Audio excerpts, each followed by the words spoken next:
Hello, friends, and welcome back to Take Care Time, the Tales and the Excels of Caregivers. In this series, we are exploring something that sounds simple on the surface, but carries so much weight in real life. 6 hours. 6 hours is what many caregivers receive when their loved one attends a day program, an adult day program, or structured support service. 6 hours to run a business, 6 hours to manage a household, 6 hours to make appointments, 6 hours to breathe, and for some, 6 hours to remember who they were, who they are outside of caregiving. But here's the question we don't often ask. What actually happens inside those 6 hours? Do they restore us, or do they disappear just as quickly as they came? In today's episode, we return to Trina, a mother, a business owner, a caregiver who has spent years building her life around responsibility, structure, and survival. But now, something has shifted. Not dramatically, not all at once, but enough. A new home.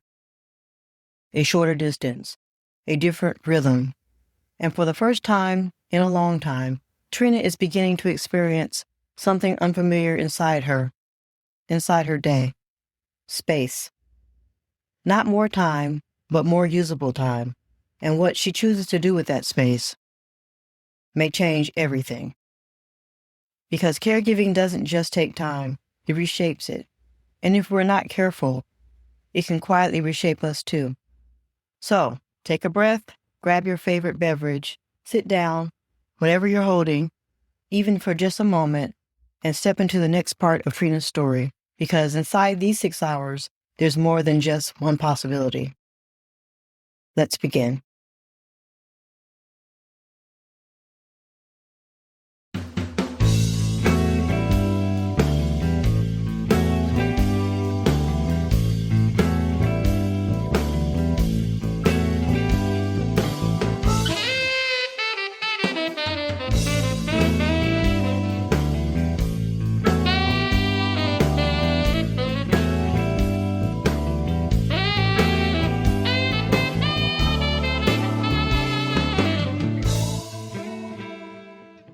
The closing happens on a Tuesday, not because Tuesday is special, but because in caregiving, you don't get to choose the perfect day.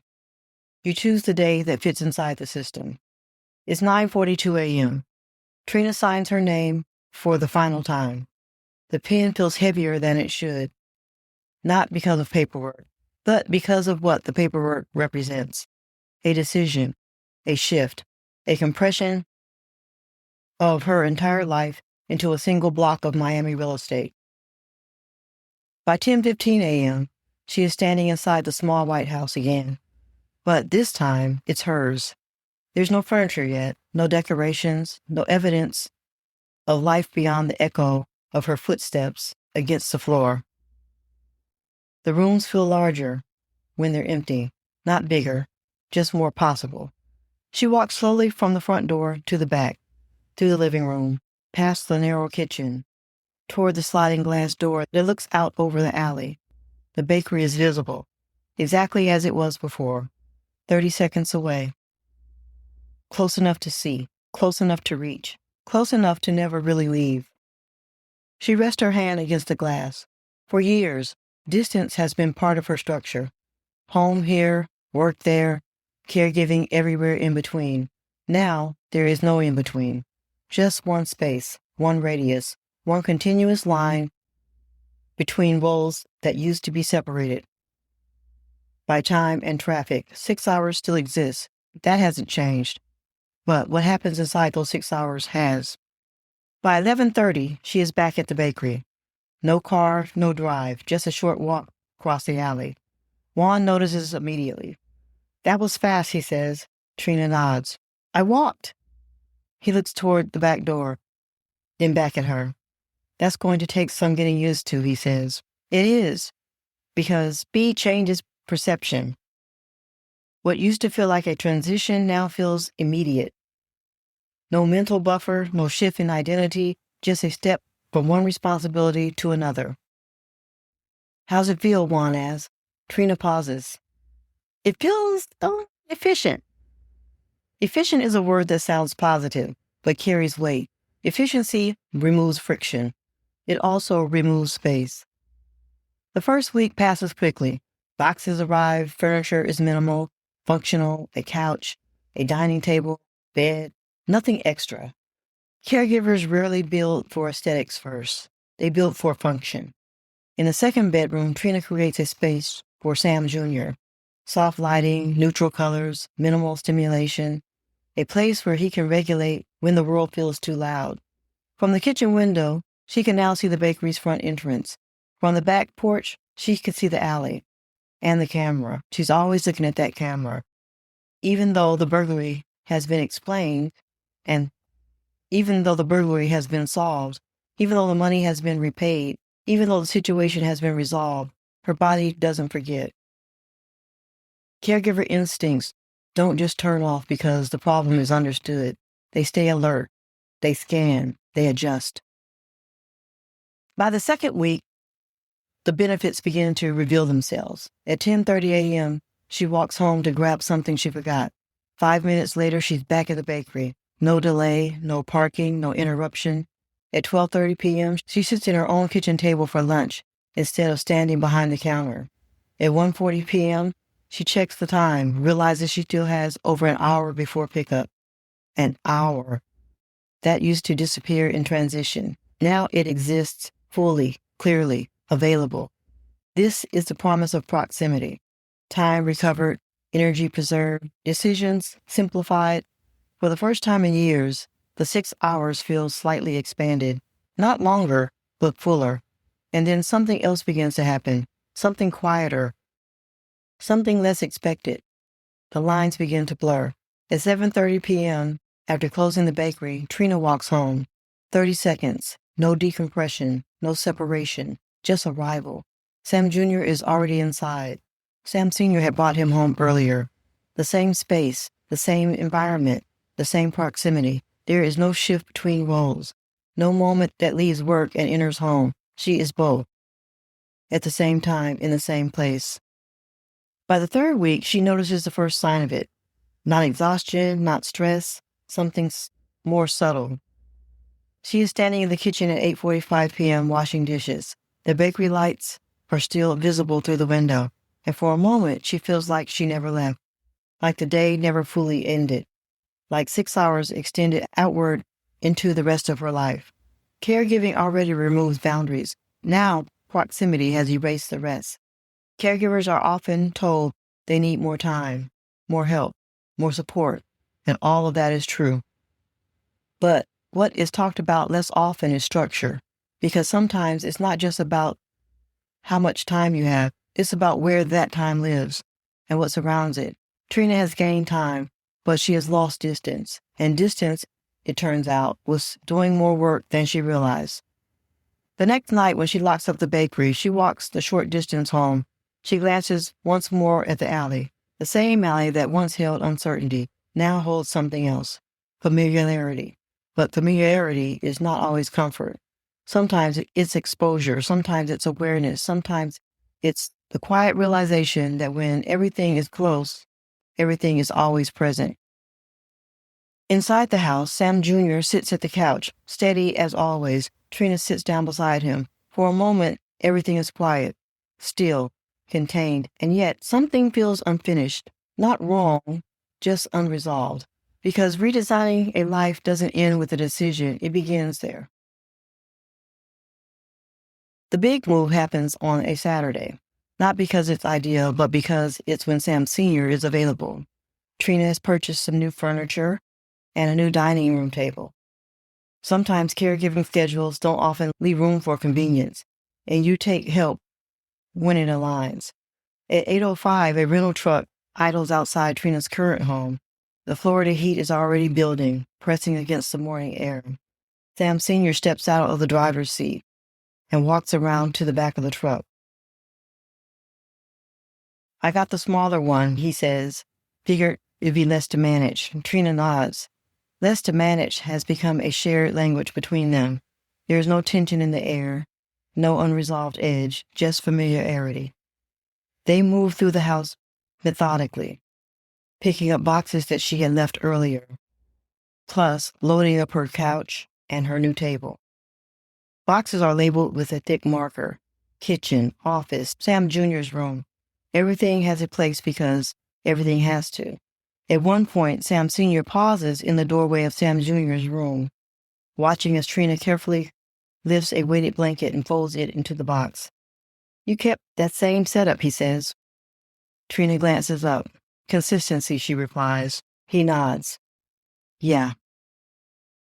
There are no long conversations, no revisiting the past, but there is understanding, the kind that only comes from having lived inside the same pressure. By noon, the truck is unloaded at the new house behind the bakery. Boxes line the walls. Furniture is placed where it needs to be, not where it looks best. The continuation of setting up Sam Jr.'s room is first, always first, because caregivers prioritize stability before anything else. Sam Sr. adjusts the bed frame, stepping back to make sure it's secure. "That work?" he asks. Trina looks around the room.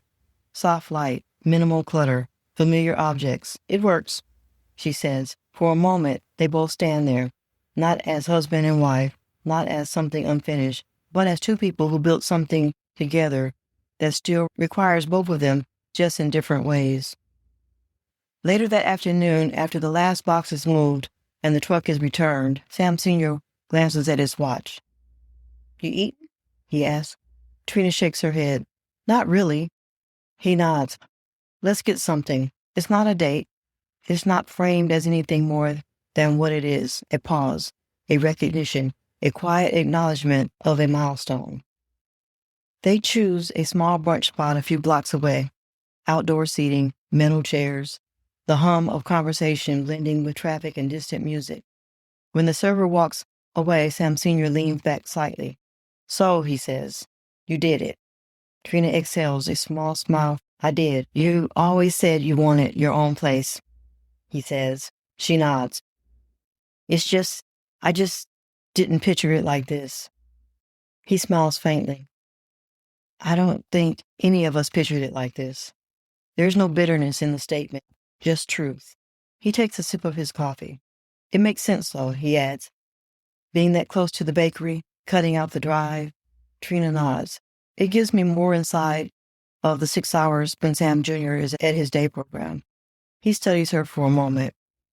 "You've always been good at building around what you have," he says. It's not a compliment. Not exactly. It's an observation. One that carries history. "Had to be," she replies. Before he can respond, a voice interrupts gently from behind them. "Hey, I thought that was you." They both turn. Marlena stands beside the table, sunglasses pushed up in her hair, a light smile crossing her face. "Trina," she says, "I didn't expect to see you here." Trina blinks, surprised. "Marlena." She gestures toward Sam Sr. "This is Sam." Sam Sr. nods politely. "Marlena helped me with the house," Trina adds. "Ah," Sam Sr., standing slightly. "Then I guess I should thank you." Marlena smiles. "She did all the work," she says. "I opened the door." There is a brief pause, the kind that happens when people recognize they're connected in ways that they didn't anticipate. "You live nearby?" Trina asks. Marlena nods. "Just a few streets over," she says. "Close enough to make the 6-hour shuffle manageable. I live very near Terry." Sam Sr. glances between them. 6 hours, he asks. Trina nods. "Program time," Marlena adds. "It's amazing what you can fit into 6 hours when everything is close." Sam Sr. exhales quietly. "Yeah," he says. "Or what you have to fit into it, that lands." Because all three of them understand different roles, different angles, same constraint. For a moment, they stand in shared understanding. Then Marlena steps back. "I'll let you two finish," she says. "But congratulations, Trina. It's a smart move." "Thank you," Trina replies. As Marlena walks away, Sam Sr. sits back down. "Small world," he says. "That's Miami," Trina replies. He studies her again, this time more thoughtfully. "You're building something," he says. She looks at him. "I'm trying." He nods once. "Well," he says, picking up his coffee, "I hope it gives you what you need." Not what she wants, not what she imagined, what she needs, and for where she is in life. that might be enough. Trina wraps her hands around her coffee for a moment before speaking, as if deciding how much to say and how to say it. The break-in, we figured it out, she begins, her voice steady but quieter. Now Sam Sr. looks up, immediately attentive. She explains it simply, not dramatic, just factual. How it wasn't random, how it was connected back to someone indirectly through the day program, how it ended up being a situation of desperation more than intention. She tells him about the note, about the alley, about how the pieces came together in a way she hadn't expected. Sam Sr. listens without interrupting, his expression shifting from concern to something more reflective. When she finishes, he exhales slowly. So, not as random as it felt, she says. Trina shakes her head. Nope, she replies, just closer than I realized. The following Monday, Trina pulls into the day program parking lot from a new direction, a shorter drive now, almost unfamiliar in its efficiency. The routine is the same, but the path has changed, and that alone feels significant. Inside the cool air, steady, predictable, Terry is at the front desk, just as she always is. For a brief moment, there's a flicker of something unspoken between them. Not discomfort exactly, but awareness. Terry recovers first, offering the same professional warmth she always carried. Morning, Trina, she says, sliding the sign-in sheet forward. Trina returns the greeting, her tone calm, grounded. We finished moving this weekend, she adds, almost casually. Terry nods, a small smile forming. Closer to the bakery, she asks. Trina confirms it. Yep, that's the house. That'll make a difference, Trina says, and this time the words carry more weight than before. Not just convenience, understanding. Trina signs the sheet, glances briefly down the hallway where Sam Jr. is already settling into his day. And for the first time since the move, she feels it clearly, not just the change in distance, but the shift in structure. 6 hours are about to begin again, but now everything around them is different. As Trina begins to step away from the desk, Terry asks again, softer this time. Not for the room, just for her. Trina, she says, and there's a pause that carries more than the word itself. Trina turns back. Terry's hands rest lightly on the counter. Steady but intentional. I meant what I said about, before you made the decision. She continues. There's no need to explain what she's referring to. The alley, the note, the truth that came out of something messy and unexpected. Trina studies her for a moment, and then nods once. I know, she replies, and she does. Not everything about the situation sits easily, but understanding has replaced uncertainty. Terry exhales quietly, some of the weight leaving her shoulders. He's working through it, she adds carefully, trying to fix it, what he can. Trina nods again. She says, there's no forgiveness speech, not dramatic resolution, just 2 women who understand how quickly things can shift when people are stretched too thin. Terry offers a small, genuine smile. It's a good move, she says, glancing toward the direction of the bakery, as if she can see it from there. Being that close, Trina follows the glance, even though the building isn't visible. We'll see, she replies, and with that, she turns toward the hallway, stepping back into the rhythm of her day, carrying with her not just the weight of what happened, but the quiet understanding that sometimes the difference between risk and support is simply knowing who's standing nearby. Over the next few weeks, Trina begins to settle into her rhythm of her new home. What once felt like a bold decision slowly becomes structure. 6 hours that used to feel rushed and fragmented now stretch in a different way. Not longer, but more usable. She notices it in small moments at first. Fewer interruptions, less time lost in transition, more done without feeling like she's racing the clock. The bakery runs smoother, her thoughts feel clearer, and at home something else shifts. Sam Jr.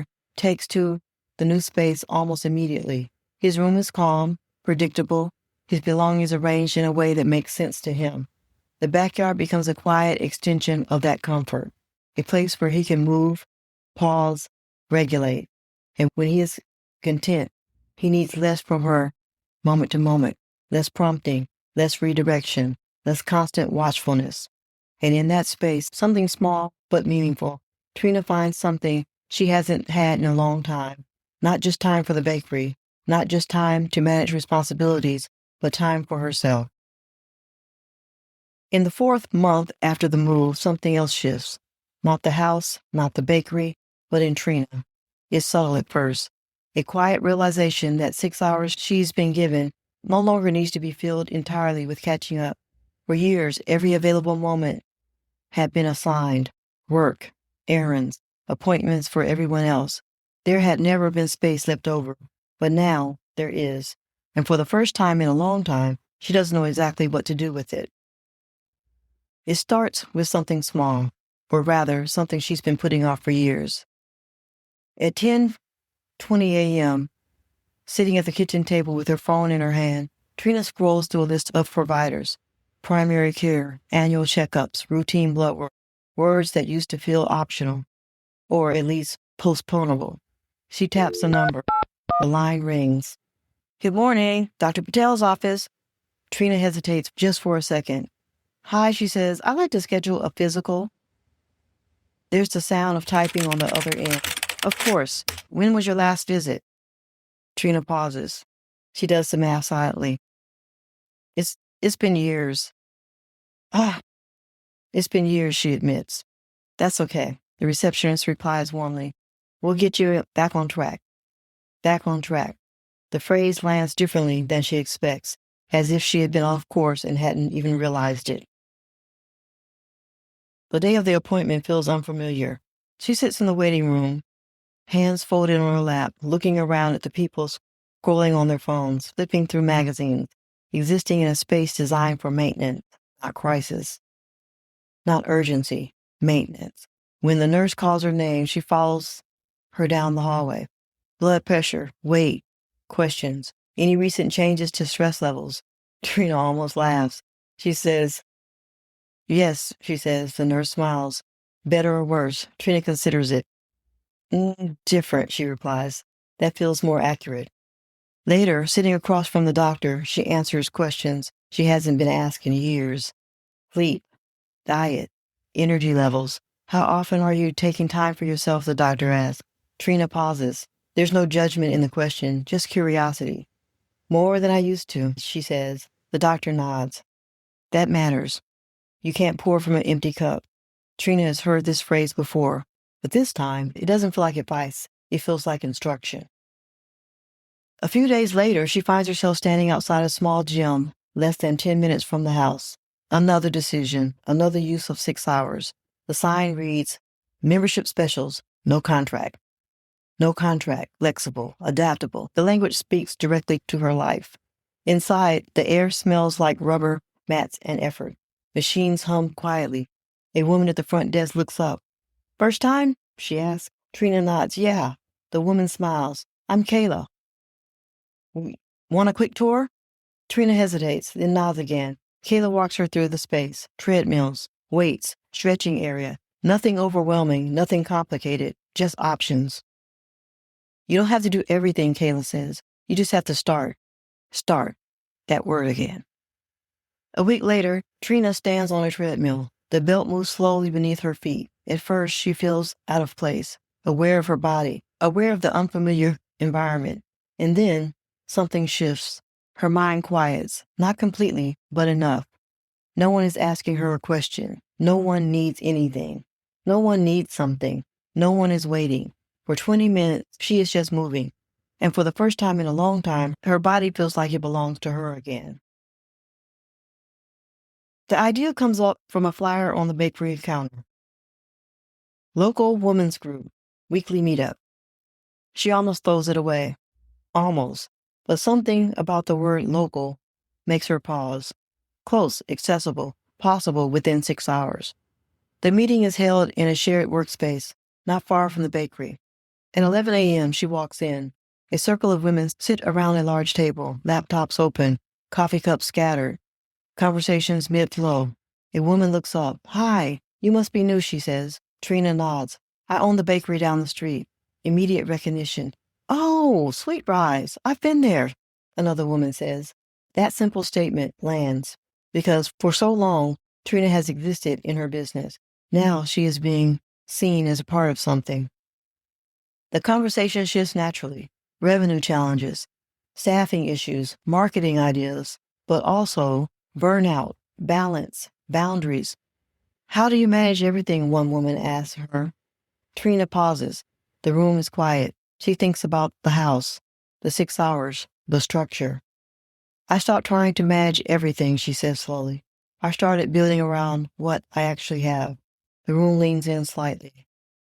What does that look like? Someone asks. Trina exhales. It looks like making decisions that don't make sense to everyone else, she says. It looks like choosing proximity over perfection. It looks like protecting your time, even when it's not enough. There's a moment of silence, then nods, understanding, not sympathy, recognition. When the meeting ends, one of the women walks beside her toward the door.